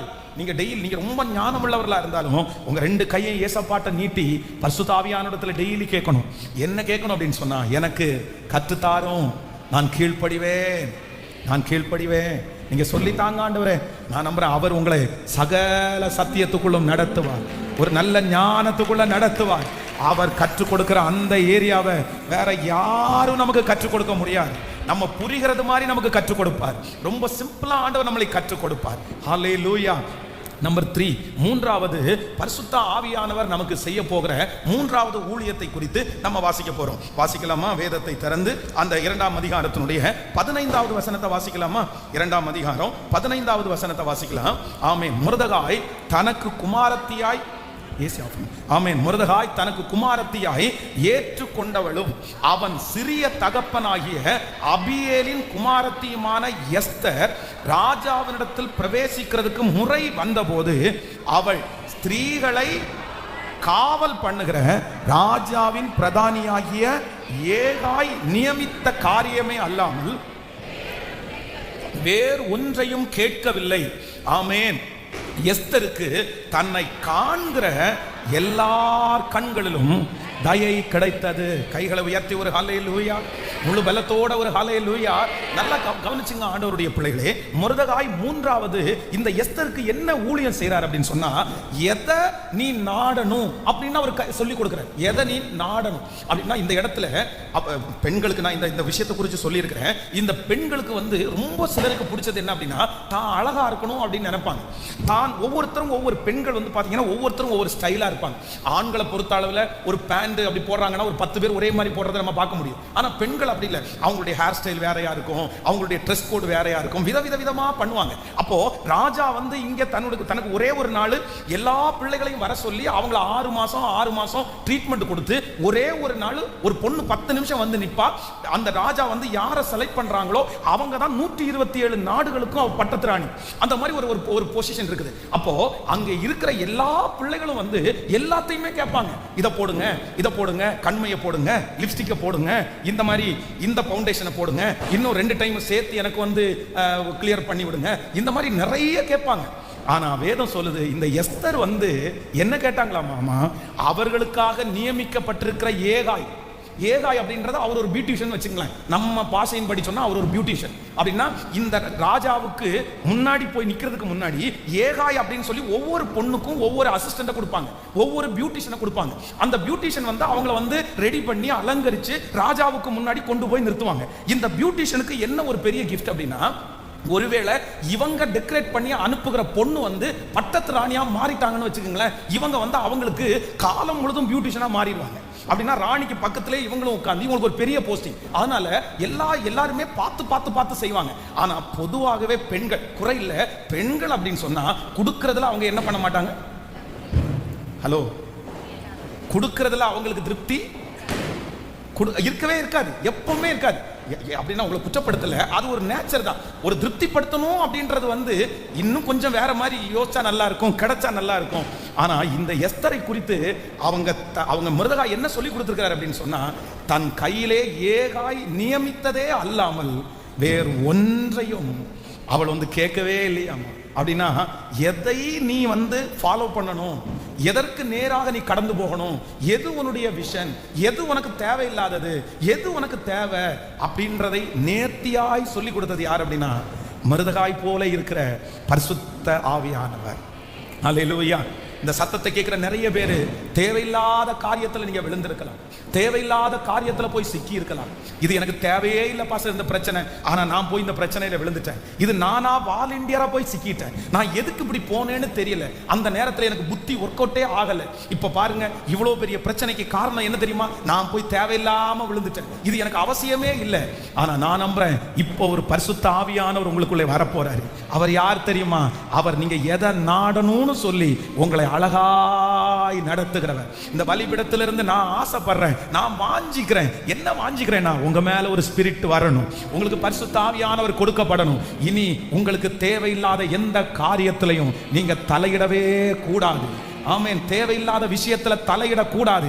அப்படி தலையிடாதபடி கர்த்தர் உங்களை தடுத்து நிறுத்துவார். பரிசுத்த ஆவியானவர் உங்களை தடுத்து நிறுத்துவார். அங்கே போக வேண்டாம் என்கிற ஒரு ஞானத்தை கர்த்தர் உங்களுக்கு கிருபையாய் தருவார். இனி நீங்கள் அந்நியர்களுக்காய் பாடுபட போவது இல்லை, தேவையில்லாத காரியத்திற்காக பாடுபட போவதில்லை. கர்த்தர் உங்களுக்கு கொடுக்கிற ஊழியத்தை மட்டும், கர்த்தர் உங்களுக்கு கொடுத்திருக்கிற விஷனை மட்டும் செய்வதற்குரிய கிருபையை கர்த்தர் உங்களுக்கு தருவாராக. ஆமென். அவங்கள வளர்த்த போறேன், இவங்களை வளர்த்த போறேன், இவங்களை தூக்கி விட போறேன், இவங்களை 10 பேரை இது பண்ண போறேன்னு சொல்லிட்டு 10 பேரை தூக்கி விடுறதோ வளர்த்துறதோ தப்பு இல்லை. அவங்கள வளர்த்த போறேன்னு சொல்லிட்டு நான் அழிஞ்சு போனா, அதைத்தான் நீதிமொழிகள் ரொம்ப அழகா சொல்லுது. தேவையில்லாத விஷயத்துல தலையிடுகிறவன், ஹலோ யாராமா? தேவையில்லாத வழக்கிலே தலையிடுகிறவன் நாயினுடைய காதை பிடிச்சி இழுக்கிறவனுக்கு சமமாமா. நீங்க யாராவது ஒருத்தர் நாயினுடைய காதை பிடிச்சி இழுத்துருக்கீங்களா? ஹலோ, முயலை நீங்க தூக்கும் போது எப்படி தூக்கணும் தெரியுமா? காதை பிடிச்சி தான் தூக்கணும், அதுக்கு பிரச்சனை இல்லை. ஆனா நாய்க்கு எங்க தொட்டாலும் கோபம் வராது. ஆனா காதை பிடிச்சி இழுத்தீங்க பல் அப்படின்னு கத்து, அப்படியே தலையை வெட்டிட்டு முடிஞ்சீங்க நீங்க. அதான் ஆண்டவர் சொல்லி வச்சிருக்கிறாரு, தேவையில்லாத விஷயத்துல தலையிடுகிறவன் நாயினுடைய காதை பிடிச்சி இழுத்தா அது ஒரு துண்டு கரியை எடுக்காம விடாது. அப்போ தேவையில்லாத விஷயத்துல போய் சிக்கி எதுக்கு கரியை கொடுக்கணும்? எதுக்கு நீங்க கஷ்டப்படணும்? நிறைய பேர் ஆண்டவருடைய பிள்ளைகள் கேட்டா, நான் என்ன பண்ணேன், நான் உதவி செய்யலவா போனேன், நான் தூக்கி விடவெல்லாம் போனேன், நான் தான் ஆண்டவர் அப்படின்ற மாதிரி. அந்த வேலையை உங்களுக்கு யார் கொடுத்தா? யார் கொடுத்தா? அதை நான் அடிக்கடி சொல்லுவேன். நிறைய பேருக்கு நீங்க வாழ்வு கொடுக்கலாம், ஆனா யாருக்குமே நீங்க வாழ்க்கை கொடுக்க முடியாது. வாழ்க்கையை ஒருத்தருக்கு தான் கொடுக்க முடியும். ஹலோ, வாலிப தங்கச்சிகளும் தம்பிகளும் ரொம்ப கவனமா கவனிக்கணும். நீங்க வாழ்வு கொடுக்கலாமே தவிர என்ன கொடுக்க முடியாது? வாழ்க்கையை கொடுக்க முடியாது. ஆனா நம்ம நிறைய பேர் வாழ்க்கையல்லவா கொடுத்துட்டு உட்கார்ந்துருக்கிறோம். வாழ்க்கையே கொடுத்தாச்சு, வாழ்வு மட்டும் இல்ல. அது ரொம்ப ராங். ஆனா இந்த எஸ்தருக்கு மொர்தெகாய் கற்றுக் கொடுக்கிறாரு பாருங்க. என்ன கற்றுக் கொடுக்கிறாரு அப்படின்னு சொன்னா, உனக்கு எது தேவையோ, உனக்கு எது தேவையோ அதை மட்டும் வாங்கிக்கோ. அது மட்டும்தான் உனக்கு தேவை. தேவையில்லாத எதையுமே நீ என்ன பண்ணக்கூடாதுன்னா, உன் கையிலே கொடுக்கப்பட்டிருக்கிற அந்த ஏகாய் உனக்கு எது கொடுக்கிறாரோ அது மட்டும் உனக்கு போதுமானது. அது அழகா இருக்கும். அதை உன்னை ராஜாவுக்கு முன்பாக கொண்டு போய் நிறுத்தும். ஆமென். ஹல்லேலூயா. உங்களுக்குன்னு ஒரு சம்பாத்தியத்தை ஆண்டவர் வச்சிருக்கிறாரு, உங்களுக்குன்னு ஒரு உயர்வை கர்த்தர் வச்சிருக்கிறாரு, உங்களுக்குன்னு ஒரு வெற்றியை கர்த்தர் வச்சிருக்கிறாரு, உங்களுக்குன்னு ஒரு வீட்டை கர்த்தர் வச்சிருக்கிறாரு, உங்களுக்குன்னு ஒரு வாகனத்தை வச்சிருக்கிறாரு. நான் நம்புறேன், அது என்னன்னு பார்த்து அதை நீங்க அடைஞ்சுக்கிட்டு அதுல நீங்க திருப்தி ஆனா போதும், உங்க வாழ்க்கை வெற்றியாய் சிறப்பாய் அமையும். இன்னொருத்தர் வச்சிருக்கிறாரு அப்படின்றதுக்காக நம்ம போற்ற முடியாது, செஞ்சிட முடியாது. ஆமென் சொல்லுங்கள். அதுல ரொம்ப கவனமா இருக்கணும். ஜெபம் பண்ணலாமா? சோ நம்பர் 1, முதலாவது நமக்கு ஒரு பரிசுத்த ஆவியானவர் என்ன பண்ண போறாரு? நம்பர் 1 ஃபர்ஸ்ட் நமக்கு என்ன வளர்க்க போறார். எப்படி வளர்க்க போறாரு? ஆமா, அக்ஸால எப்படி வளர்க்க போறாரு? ஸ்டாரா வளர்க்க போறாரு, எஸ்தரா வளர்க்க போறாரு. நம்பர் 2, இரண்டாவது ஆண்டவர் என்ன பண்ண போறாரு? நமக்கு கற்றுக் கொடுக்க போறார். எதை கற்றுக் கொடுக்க போறார் அப்படின்னு சொன்னா, எதை பேசணும், எதை பேசக்கூடாது, எதை சொல்லணும், எதை சொல்லக்கூடாதுன்றத பரிசுத்த ஆவியானவர் நமக்கு கற்றுக் கொடுக்க போறார். நம்பர் 3, பரிசுத்த ஆவியானவர் நமக்கு செய்கிற மூன்றாவது ஊழியம் என்ன அப்படின்னா, தேவையில்லாத எந்த காரியத்தையும் நம்ம பெற்றுக்கொள்ளாதபடி நம்மை தடுத்து நிறுத்துகிற பரிசுத்த ஆவியானவர். ஹல்லேலூயா. ஒரு கையை உயர்த்தி ஒரு 5 டைம் சொல்லுங்க, பரிசுத்த ஆவியானவரே எனக்குள்ளே வாரும். சொல்லுங்க, பரிசுத்த ஆவியானவரே. ஆமென். பரிசுத்த ஆவியானவரே, பரிசுத்த ஆவியானவரே, பரிசுத்த ஆவியானவரே எனக்குள்ளே வாரும். சொல்ல சொல்ல சொல்ல அந்த கிருபை எனக்குள்ள வாரும் ஆண்டவரே. ஆமென். மூன்றாவதாக நம்பர் 3, நாலாவதாக 2ஆம் அதிகாரத்தினுடைய 11வது வசனத்தை வாசிக்கலாமா? ஆமென். 2ஆம் அதிகாரத்தினுடைய 11வது வசனத்தை சேர்ந்து வாசிக்கலாம். எஸ்தருடைய சுக செய்தியையும் அவளுக்கு நடக்கும் காரியத்தையும் குறித்து அறிய மொர்தெகாய் நாடோறும் கன்னி மாடத்து முற்றத்திற்கு முன்பாக உலாவுவான். இன்னொரு விஷயம் கூட வாசிக்கலாம் எல்லாருமே. ஆமென். எஸ்தருடைய சுக செய்தியையும் அவளுக்கு நடக்கும் காரியத்தையும் அறிய மொர்தெகாய் நாடோறும் கன்னி மடத்து முற்றத்திற்கு முன்பாக உலாவுவான். ஆமென். நல்லா கவனிச்சுங்க. எஸ்தரை தகப்பன் இல்லாத பிள்ளை, அந்த பிள்ளையை எடுத்து தனக்கு சொந்தமான பிள்ளையா வளர்த்தாச்சு. இப்ப வளர்த்துட்டாங்க. இந்த பிள்ளை இப்ப வளர்ந்துச்சு. இப்ப இந்த பிள்ளை வளர்ந்து இப்ப எங்க போயிடுச்சு அப்படின்னு சொன்னா ராஜா அரண்மனைக்கு போயிருச்சு. அவ்வளவுதான். இவர் எங்க உட்கார்ந்திருக்கிறாரு? இவர் எங்க உட்கார்ந்திருக்கிறாரு? வாசல்ல இவர் கேட் வாட்ச்மேனா உட்கார்ந்திருக்கிறாரு. இப்போ நீங்க நினைச்சு பாருங்களேன், உங்க பிள்ளைய நீங்க வளர்த்துறீங்க, உங்க பிள்ளைய நீங்க படிக்க வச்சீங்க, உங்க பிள்ளை எட்டாத உயரத்துக்கு போயிடுச்சு. அவ்வளவுதான். உங்களை விட பல மடங்கு உயரத்துக்கு போயாச்சு. இப்போ அந்த பிள்ளைய குறித்து நம்ம யாராவது கவலைப்படுவோம்? இல்ல அந்த பிள்ளைய குறித்து என்ன பண்றான், எது பண்றான், அவருக்கு என்ன நடக்குது, எது நடக்குது அப்படின்னு நம்ம யோசிப்போம்? அவன் தான் மேல இடத்துக்கு போயிட்டானே, அவன் பொழைச்சுக்குவான். ஒரு லெவல் தாண்டினதற்கு பிற்பாடு அந்த பிள்ளைய நம்ம கரிசனையா இருக்கும், அன்பு இருக்கும். ஆனா அவனுடைய காரியத்தை எதையுமே பார்க்க மாட்டோம். ஏன்னா அவன் சரியா செய்வான் அப்படின்னு நம்ம விட்டுருவோம். ஆனா இந்த மொர்தெகாயை குறித்து வேதம் சொல்லுது, தினம்தோறும் டெய்லி எஸ்தரை இவன் செல்ல பிள்ளையாய் குட்டி பிள்ளையா வளர்த்தனதுனால, அந்த பிள்ளை மேல இருக்கிற பாசத்தினால அரண்மனையில அவங்க வேலை பார்க்கும்போது இந்த பிள்ளை என்ன பண்றா, என்ன செய்யறா, அவன் நல்ல பட்டத்தரசியா இருக்கிறாளா, ஏதாவது பிரச்சனை அவளுக்கு இருக்குதா, ஏதாவது நடத்துறாரா அப்படின்னு சொல்லி அந்த அரண்மனை முற்றத்துல அவர் என்ன பண்ணுவாராமாமா. ஹல்லேலூயா. நான் நம்புறேன் பரிசுத்த ஆவியானவர் இந்த உலகத்திலிருந்து உங்களை வேறு பிரிச்சிட்டாரு. உங்களை நிறைய காரியத்துல ஆண்டவர் கொண்டு வந்துட்டாரு. இது வரைக்கும் உங்களை வளர்த்துட்டாரு. நம்ம ஒரு லெவலுக்கு நம்ம வந்ததுக்கு அப்புறம் கூட பரிசுத்த ஆவியானவர் இனி பார்த்துக்கட்டும் அப்படின்னு நம்மளை விடாம அவர் எங்க கொண்டு போகிற வரைக்கும் நமக்கு ஊழியம் செய்கிறார் அப்படின்னு சொன்னா, பரலோக ராஜ்யம் கொண்டு போகிற வரைக்கும் நம்முடைய காரியத்தை ஒன்றொன்றாய் பாதி வழியில நம்மளை விட்டு விட்டு போகிறவர் அல்ல. இடையில நம்முடைய காரியத்தை கொடுத்து விட்டு அமைதியாக இருக்கிறவர் அல்ல. இந்த காரியம் துவங்கினது முதற்கொண்டு முடிகிற வரைக்கும் ஆவியானவர் நம் கூடவே இருக்க போறாரு. பரிசுத்த ஆவியானவர் செய்கிற நான்காவது பெரிய ஊழியம் என்ன அப்படின்னு சொன்னா, எனக்கு அவர் ஒரு ஊழியம் செய்ய போறாரு. என்னை எது வரைக்கும் கொண்டு போக போறாருன்னா, பாதி வழியில என்னை விடுகிறவர் அல்ல, இடையில எனக்கு கொடுக்கிற ஆலோசனையை நிறுத்துகிறவர் அல்ல, நீ என்ன வேணாலும் பண்ணிக்கோ அப்படின்னு சொல்லுகிறவர் அல்ல. நான் நம்புகிறேன் பரலோகம் கொண்டு சேர்க்கிற வரைக்கும் என்னுடைய சகல காரியத்தையும் ஒன்றொன்றாய் கவனிக்கிறவராய் இருக்கிறார், பார்க்கிறவராய் இருக்கிறார். நான் நம்புகிறேன் பரிசுத்த ஆவியானவர் இந்த ஊழியத்தை உங்களுக்கு சிறப்பாய் கர்த்தர் செய்வாராக. பாதி வழியிலே விட்டுட்டு போன உறவுகள் மத்தியில என்னை விடாத ஒரு உறவு பரிசுத்த ஆவியானவர். ஹல்லேலூயா. அப்படியே கையை மேல உயர்த்தி சொல்லுங்க பார்க்கலாம், பரிசுத்த ஆவியானவரே, இந்த ஊழியத்தை நீர் எனக்கு செய்ய போகிறதற்காக உமக்கு ஸ்தோத்திரம். சொல்லுங்க அப்பா, என்னை பாதி வழியிலே விட்டுட்டு போறவர் அல்ல.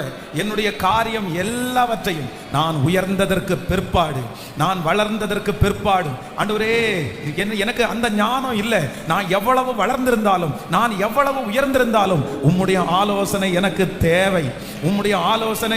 தேவை, நீங்க சொல்ல சொல்ல அந்த மகிமை உங்களை தேடி வரட்டும். சொல்லுங்க பார்க்கலாம், பரிசுத்த ஆவியானவரேன்னு கூப்பிடுங்க. நான் உங்க ராஜ்யம் வர்ற வரைக்கும் எனக்கு நீங்க தேவை. என்னுடைய படிப்பிற்கு மட்டுமல்ல, என்னுடைய வேலையில மட்டுமல்ல, என்னுடைய குடும்ப வாழ்க்கையில மட்டுமல்ல, என்னுடைய பிள்ளையை பெற்றெடுக்கிறதுல மட்டும் இல்ல, கடைசி வரைக்கும் நீர் என்னோடு கூட இருந்து என்னை நடத்துகிறதற்காய் கடைசி வரைக்கும். ஹல்லேலூயா, ஹல்லேலூயா. அம்மா அப்பா படிக்கிற வரைக்கும் ஒரு அம்மா அப்பா, வேலை செய்யற வரைக்கும் ஒரு அம்மா அப்பா. ஆனா நிறைய அம்மா அப்பா எப்ப ஃப்ரீ ஆவாங்க தெரியுமா? ஆமே, நிறைய அம்மா சொல்லுவாங்க, இந்த பிள்ளைய மட்டும் யாராவது ஒருத்தருடைய கையை பிடிச்சி கொடுத்துட்டேன்னா நான், ஹலோ சொல்லுங்களேன், அவ்வளவுதான், நான் அக்கடான்னு உட்கார்ந்துக்குவேன், நான் நிம்மதியா உட்கார்ந்துருவேன். இவன் மட்டும் இவனுக்கு சோத்தாக்கி கொடுக்கறது மாதிரி ஏதாவது ஒரு பொண்ணை கல்யாணம் பண்ணிட்டான்னா சொல்லுங்க சத்தமா. நிறைய அம்மாங்க என்ன பண்ணுவாங்க தெரியுமா, இந்த கல்யாணம் வரைக்கும் அவ கல்யாணம் முடிஞ்சிச்சா அவனுக்கு பாரம் இருக்கும், ஆனா கொடுத்துட்டோம்னா நமக்கு பிரச்சனை இல்லைன்னு நினைச்சுக்குவாங்க. அவ்வளவுதான், அது வரைக்கும். ஆனா இங்க ஒரு பரிசுத்த ஆவியானவர் இருக்கிறார். அவர் யார் அப்படின்னு சொன்னா, எல்லாரும் மாதிரி நம்மளை நீ படிப்பு முடிச்ச உடனே நீங்க ரெடி ஆயிட்டீங்கன்னு விடுறவர் அல்ல, நீங்க வேலைக்கு போனோன்னு நீங்க ரெடி ஆயிட்டீங்கன்னு விடுறவர் அல்ல, நீங்க கல்யாணம் பண்ற இடத்துல கூட நீங்க விடுறவர் அல்ல. வேதம் சொல்லுது கடைசி வரைக்கும். வாலிப தம்பி தங்கச்சி, நீ இந்த பரிசுத்த ஆவியானவரை கண்டிப்பா நீங்க பெற்றுக்கொள்ளணும். எதுக்கு தெரியுமா? நீ வேலை கிடைச்ச உடனே பரிசுத்த ஆவியானவரை விட்டுறாதீங்க. சம்பளம் வந்த உடனே பரிசுத்த ஆவியானவரை விட்டுறாதீங்க. எனக்கு இதுவரையும் போதும், இதுக்கு மேல என்னுடைய வாழ்க்கை துணையை நான் பாத்துக்கிறேன், நான் செலக்ட் பண்ணிக்கிறேன், நான் கல்யாணம் பண்ணிக்கிறேன், எனக்கு பரிசுத்த ஆவியானுடைய ஆலோசனை தேவையில்லை அப்படின்னு நீங்க சொல்லிடாதீங்க. அவ்வளவுதான். இவ்வளவு வருமானம் வந்துச்சுல, இனி நான் என்னுடைய ஃபேக்டரியை நான் வந்து ரன் பண்ணிட்டு போவேன், என் வாழ்க்கையை நான் ரன் பண்ணிட்டு போவேன் சொல்லிடாதீங்க. பரிசுத்த ஆவியானவர் உங்களுக்கு எங்க வரைக்கும் இருக்கணும் அப்படின்னா, இந்த உலகத்தின் முடிவு பரியந்தம் சகல நாட்களிலும் என் கூட நீங்க இருக்கணும். ஆண்டவரே, எத்தனை பேர் ஜெபம் பண்ண போறீங்க? எத்தனை பேருக்கு பரிசுத்த ஆவியானவர் வேணும்னு நினைக்கிறீங்க? பரிசுத்த ஆவியானவர்ல சொல்லுங்க, என் கல்யாணத்துல நீங்க இருக்கணும், என்னுடைய வேலையில நீங்க இருக்கணும், என் தொழில்ல நீங்க இருக்கணும், நான் எவ்வளவு உயரத்திற்கு போனாலும் நீங்க இருக்கணும், நான் எங்க இருந்தாலும் நீங்க இருக்கணும், என்னை விட்டுறவே கூடாது. எனக்கு இந்த பரிசுத்த ஆவியானவர் இந்த உலகத்தை விட்டு ஏசப்பா ராஜ்யத்துல வர்ற வரைக்கும் பரிசுத்த ஆவியானவரே எனக்கு நீங்க வேணும், எனக்கு நீங்க வேணும். எத்தனை பேர் ஆமோதிக்கிறீங்க? உங்க இஷ்டத்துக்கு செஞ்சிட மாட்டீங்களே. இதுவரைக்கும் உங்க இஷ்டத்துக்கு செஞ்சு நீங்க நிறைய ஃபெயிலியர் ஆயிருக்கலாம், உங்க இஷ்டத்துக்கு செஞ்சு நீங்க நிறைய இழந்திருக்கலாம். ஆனா இன்னைக்கு இந்த 36வது நாள் ஜெபத்துல ஒரு தீர்மானம் மட்டும் எடுங்க. பரிசுத்த ஆவியானவரே, எனக்கு எல்லாத்துக்கும் நீங்க கண்டிப்பா எனக்கு வேணும். கைகளை மேல உயர்த்தி சொல்லுவேன், வேணும் ஆண்டவரே, நீங்க எனக்கு வேணும். எங்களுக்குள்ளே வாசம் செய்யும் ஆவியானவரே, இந்நாளில் சித்தம் போல் நடத்தி செல்லுமையா. சொல்லுங்க பார்க்கலாம் எல்லாரும், எங்களுக்குள்ளே வாசம் செய்யும் ஆவியானவரே, இந்நாளில் சித்தம் போல் நடத்தி செல்லுமையா. ஆமென். எங்கு செல்ல வேண்டும், என்ன சொல்ல வேண்டும், வழிநடத்தும் ஆவியானவரே, உம் விருப்பம் இல்லாத இடங்களுக்கு செல்லாமல். புரியுதா உங்களுக்கு? எத்தனை பேருக்கு புரியுது? இந்த செய்தியை ஆண்டவர் பேசும்போது ஐயோ என்னுடைய இருதயம் அப்படியே மகிழ்ந்து, நான் என்ன சொன்னேன்னா, இந்த பரிசுத்த ஆவியானவரை மட்டும் நான் என்ன பண்ணிடக்கூடாதுன்னா விட்டுறவே கூடாது. அந்த உணர்வோட நான் இப்ப பிரசங்கம் பண்றேன். உங்க ஒவ்வொருத்தருக்கும் இந்த பரிசுத்த ஆவியானவர் நீங்க விடக்கூடாது. இந்த 100 டேஸ்க்குள்ள இந்த பரிசுத்த ஆவியானவர் இங்க பெற்றுக்கொள்ளாம விட்டுறக்கூடாது. எத்தனை பேர் ஆமோதிக்கிறீங்க? இந்த பாட்டை பாடலாமா எல்லாருமே? இந்த காரியம் புரிஞ்சல. இந்த 4வது விஷயம் அப்படின்னா, பரிசுத்த ஆவியானவர் எனக்கு எங்க வரைக்கும் வரணும் அப்படின்னு சொன்னா, கடைசி வரைக்கும். ஆமோதிக்கிறீங்களா? சொல்லுங்க பார்க்கலாம். பரிசுத்த ஆவியானவர் செய்கிற முதல் ஊழியத்திலிருந்து சொல்லுங்க. நம்பர் 1, ஃபர்ஸ்ட், ஆண்டவர் நம்மளை பரிசுத்த ஆவியானவர் என்ன பண்றாரு? என்னை வளர்க்கிறார்.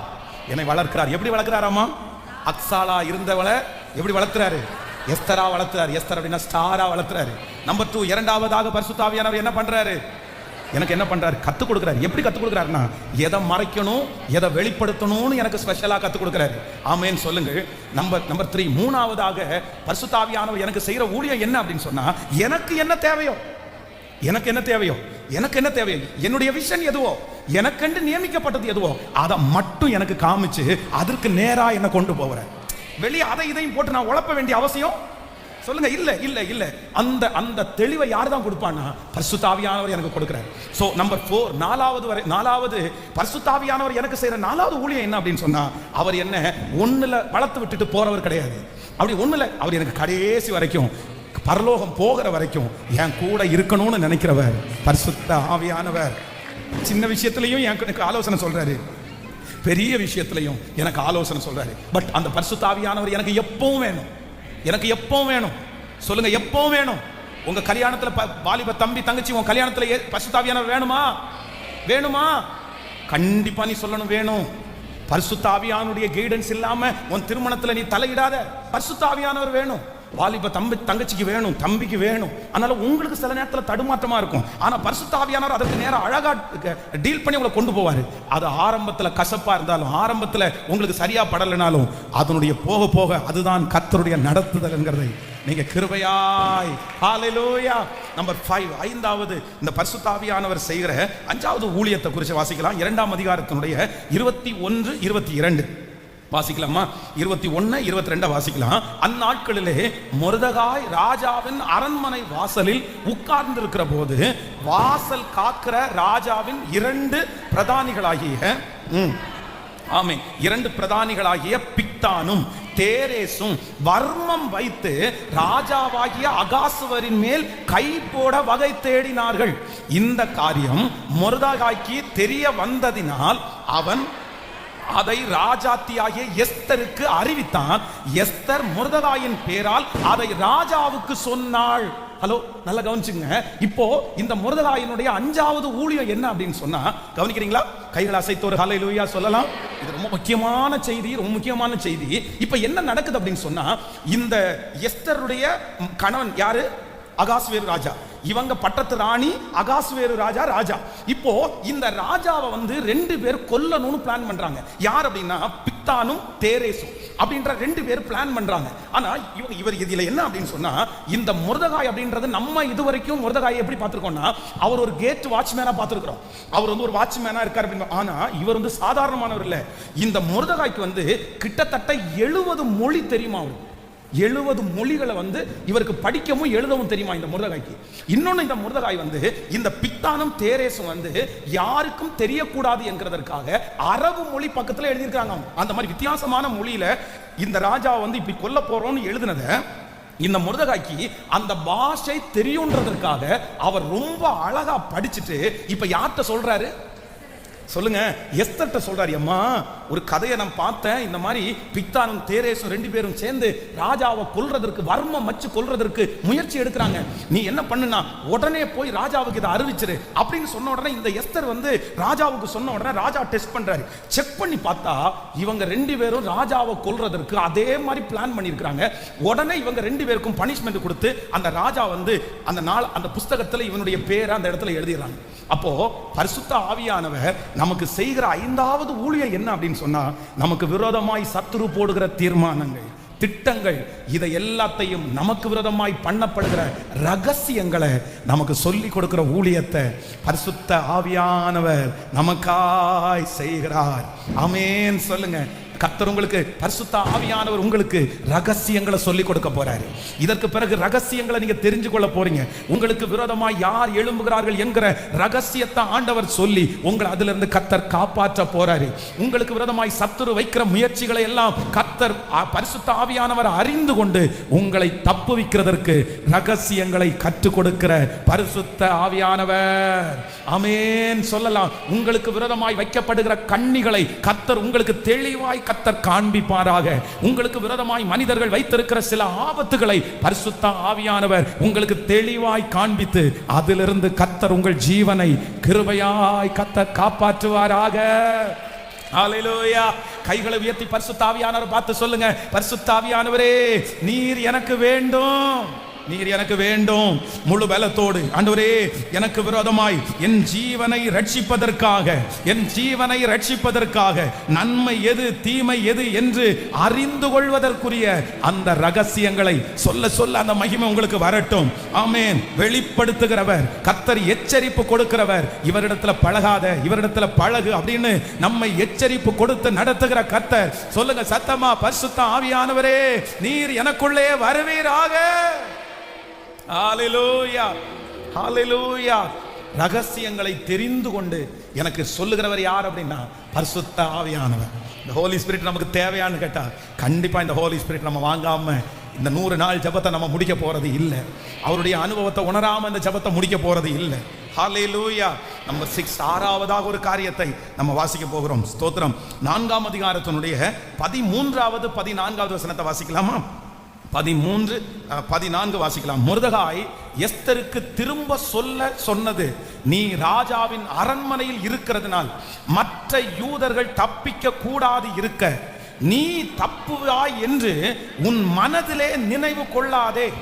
நீ இந்த காலத்தில் மௌனமாய் இருந்தால் யூதருக்கு சகாயமும் ரட்சிப்பும் வேறு ஒரு இடத்திலிருந்து எழும்பும்.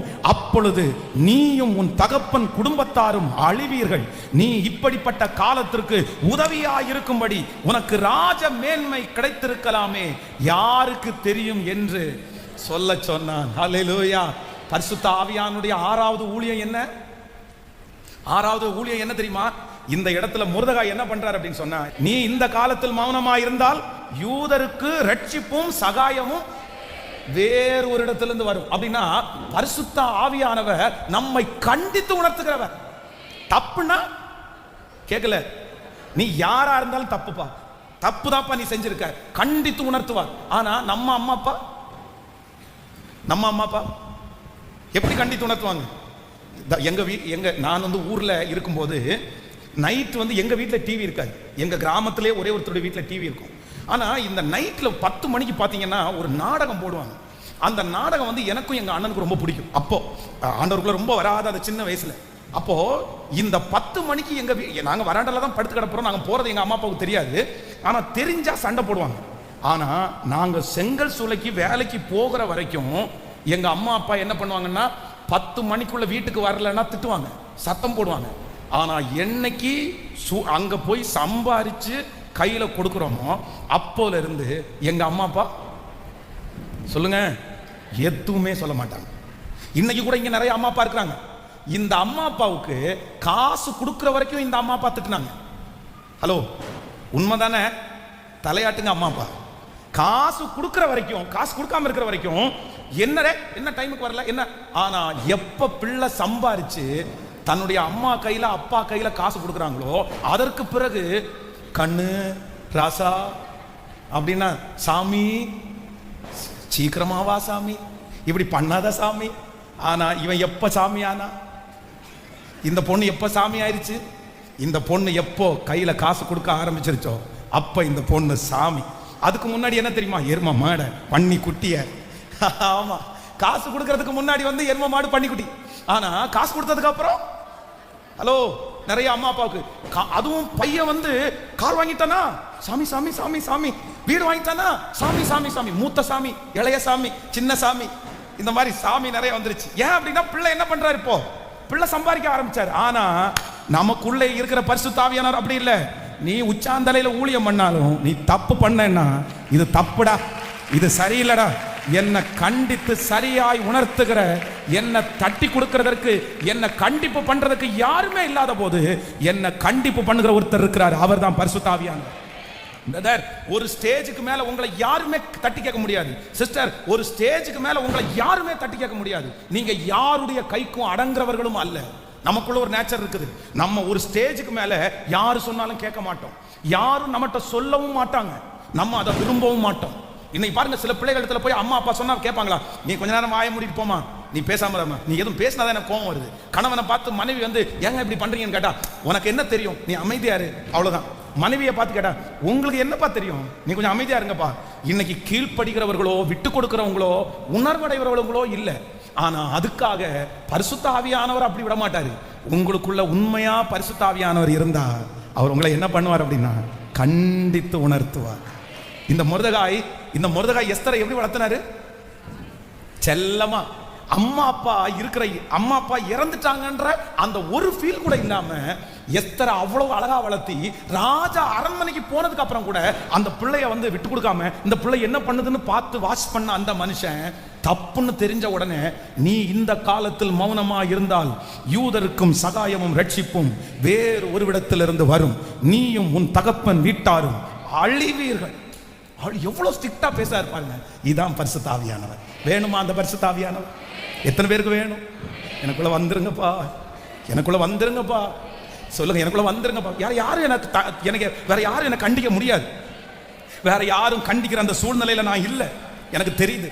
வேற யாரும் என்ன தொட்டு பேச முடியாது, வேற யாரும் எனக்கு எதுவுமே செய்ய முடியாது. ஆனா என்ன உணர்த்துகிறவர் ஒரே ஒருத்தர் நீங்க தான். எனக்கு வேற யாரு உணர்த்தினாலும் கோபம் வரும், வேற யாரு சொன்னாலும் எனக்கு கோபம் வரும். ஆனா நீங்க எனக்கு சொன்னீங்கன்னா கண்டிப்பா நான் அதை கீழ்ப்படிவேன். ஆண்டவரே சொல்லுங்க, முழு பலத்தோடு, இயேசப்பா இப்பொழுது ஒரு இரக்கம் எனக்கு உண்டாவதாக. சத்தத்தை உயர்த்தி முழு பலத்தோடு இயேசுவே சொல்லுங்க, பரிசுத்த ஆவியானவரே நீர் எனக்குள்ளே வருவீராக.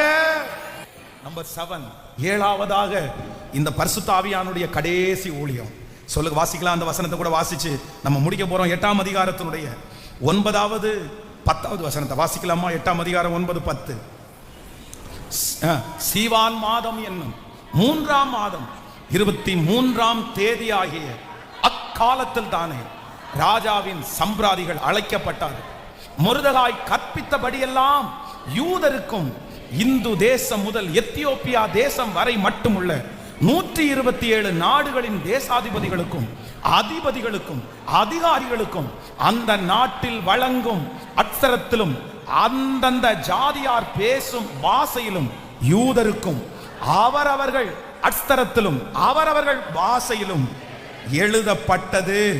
அந்த கட்டளைகளை அகாசுவேரு ராஜாவின் பெயரால் எழுதப்பட்டு ராஜாவின் மோதிரத்தினால் முத்திரை போடப்பட்ட பின் குதிரைகள் மேலும் வேகமான ஒட்டகங்கள் மேலும் கோவேறு கழுதைகள் மேலும் ஏறி போகிற அஞ்சற்காரின் கையிலே அனுப்பப்பட்டது. ஆமென். நம்பர் 7, 7ஆவதாக இந்த மொர்தெகாயின் மூலமாக எஸ்தருக்கு ஒரு ஊழியம் நடக்குது. என்ன ஊழியம் நடக்குது அப்படின்னு சொன்னா, இவர்களுக்கு விரோதமாய் எழும்பப்பட்ட அந்த திட்டம் ஃபர்ஸ்ட் போன கடிதாசி ஃபர்ஸ்ட் போன லெட்டர் ஒரு பாஷையில ஒரு லெட்டர் எழுதி ஒரு முத்திரை போட்டு அவ்வளவுதான். கொஞ்சம் அஞ்சல்காரர் கையில கொடுக்கப்பட்டு அப்படின்னா போஸ்ட் கொடுத்து அவ்வளவுதான். போய் ஒரு 10 நாள் 20 நாள் அந்த போஸ்ட் போய் சேர்ந்துருச்சு. ஆனா இப்போ மொர்தெகாய் என்கிற ஒரு மனுஷன் அங்க இருக்கிறதுனால அவரவர் பாஷை 127 நாடுகளுக்கும் 127 பாஷை இருந்துச்சுன்னா இந்த மொர்தெகாய் தான் கிட்டத்தட்ட 70 பாஷை தெரியும்ல. எல்லாம் தனித்தனியா அவங்க பாஷையா தனி லெட்டர் போட்டு எழுதி. இதுல ரொம்ப ஆச்சரியமான ஒண்ணு என்ன அப்படின்னு சொன்னா, இந்த யூத ஜனங்களுக்கு விரோதமா போன லெட்டர் ஸ்லோவா தான் போயிருச்சு. ஆனா இவங்களுக்கு சாதகமான போன லெட்டர் வேகமா போயிருச்சு. அது ஒரு மாசத்துல போய் சேர்ந்துச்சு, இது ஒரு நாளிலே போய் சேர்ந்துருச்சு. அவங்க குதிரையில ஏறி அப்படியே வேகமா புறப்பட்டு போய், ஆமேன், கெட்ட செய்தி இவங்களுக்கு ஸ்லோவா சேர்ந்துச்சு. ஆனா நல்ல செய்தி இவர்களுக்கு வேகமா சேர்ந்துருச்சு. நான் நம்புறேன், நான் விசுவாசிக்கிறேன். இன்னைக்கு இந்த சத்தத்தை கேட்கிற ஆண்டவருடைய பிள்ளைகளை, அந்த காலத்துல கெட்ட செய்தி ஒருவேளை பல மாதங்களுக்கு முன்னாடி பல வருஷத்துக்கு முன்னாடி உங்க காதுகளில் வந்திருக்கலாம். ஆனா கர்த்தர் உங்களுக்கு வாக்கு கொடுக்கிறார், நல்ல செய்தி வேகமாய் மிக வேகமாய் ஒரு நல்ல செய்தியை கர்த்தர் கேட்க பண்ணுவார்.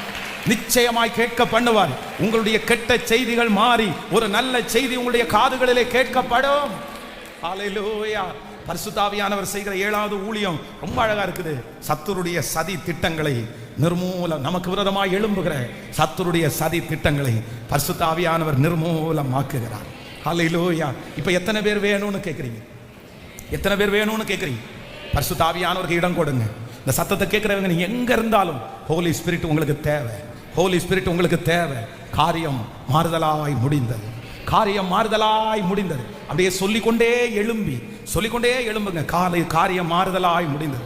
ஆன்லைன்ல இருக்கிற ஆண்டவருடைய பிள்ளைகள் அப்படியே இந்த கடைசி ஜெபத்திற்கும் நீங்கள் இருக்கும்படியாய் உங்களை அன்போடு கேட்கிறேன். Thank you Jesus. சொல்லுங்க, காரியம் மாறுதலாய் முடிந்தது.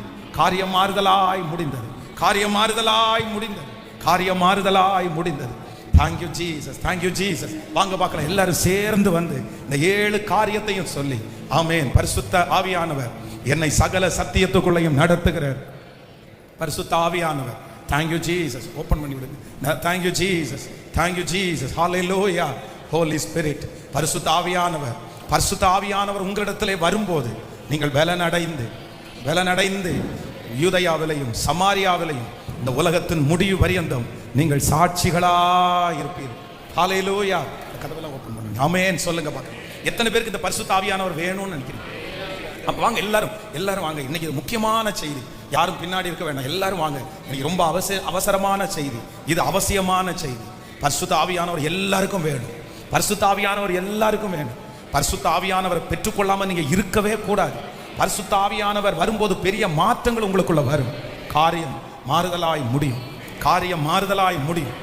நீங்க வாஞ்சிக்கணும், நீங்க விருப்பப்படணும். பரிசுத்த ஆவியானவரை பொறுத்த வரைக்கும் சும்மா இருந்தா கிடைக்காது. அதுக்கு என்ன பண்ணணும்னா நீங்க காத்திருக்கணும். நான் சொன்னேன்ல, 120 பேரை கர்த்தர் அபிஷேகிச்சார். ஆனா ஸ்டார்ட் பண்ணது 120 பேர் கிடையாது, ஆயிரக்கணக்கான பேர். ஆனா எல்லாரும் இடையில என்ன பண்ணிட்டாங்கன்னா ஸ்கிப் ஆயிட்டாங்க. ஆனா 120 பேர் மட்டும் என்ன பண்ணாங்கன்னா காத்திருந்தாங்க, வெயிட் பண்ணாங்க. உடனே பரிசுத்த ஆவியானவர் அந்த 120 மேல அப்படியே இறங்கினார்.